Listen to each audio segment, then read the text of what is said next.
Congregational care is something new for me, and I don't know what motivated me to do it. I think what prompted me to do it was an email that came out saying that there were drivers needed to take people to medical appointments, and at that particular time I had some time available to help, and so I thought, well, why not? I have had a brain tumor removed. I had one removed a little over a year ago, and then I had another one removed about 2 months ago, and I can't drive because of that. Respite Care provides in-home child care for special needs children and their siblings. It gives the parents a chance to go out for an evening with friends, or to run errands, or just to have time to themselves.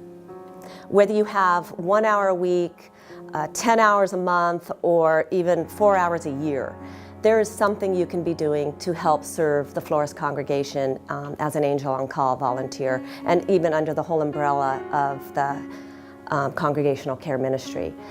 I was probably like most of you sitting here. I went to church and went home.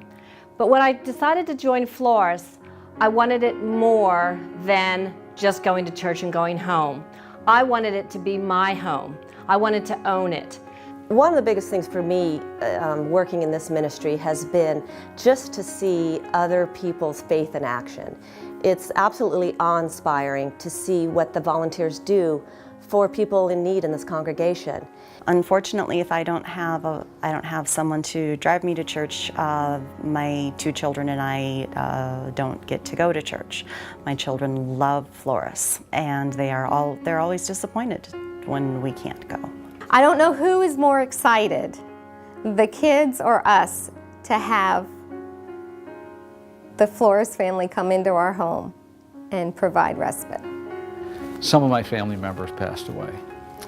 When that happened, I got a chance to see other people helping and got to feel the gracious hospitality that people showed me and my family in that difficult time period for us. So it was something that motivated me to start helping out with other people's funerals. It's much easier for people to step into our lives than it is for my children to step into somebody else's. People that I didn't know as much are now a part of my life, and are now a part of my community that wasn't there before. That's one of certainly the positive outcomes for me, is I've gotten to know somebody at Flores that I didn't know before and might not have known otherwise. It's just a wonderful way to be blessed yourself. So you think that you're helping somebody else, but you're being the one that's being blessed. The real question for me ended up being, what will my service be before God? And I just hope that that ends up being what my legacy will be.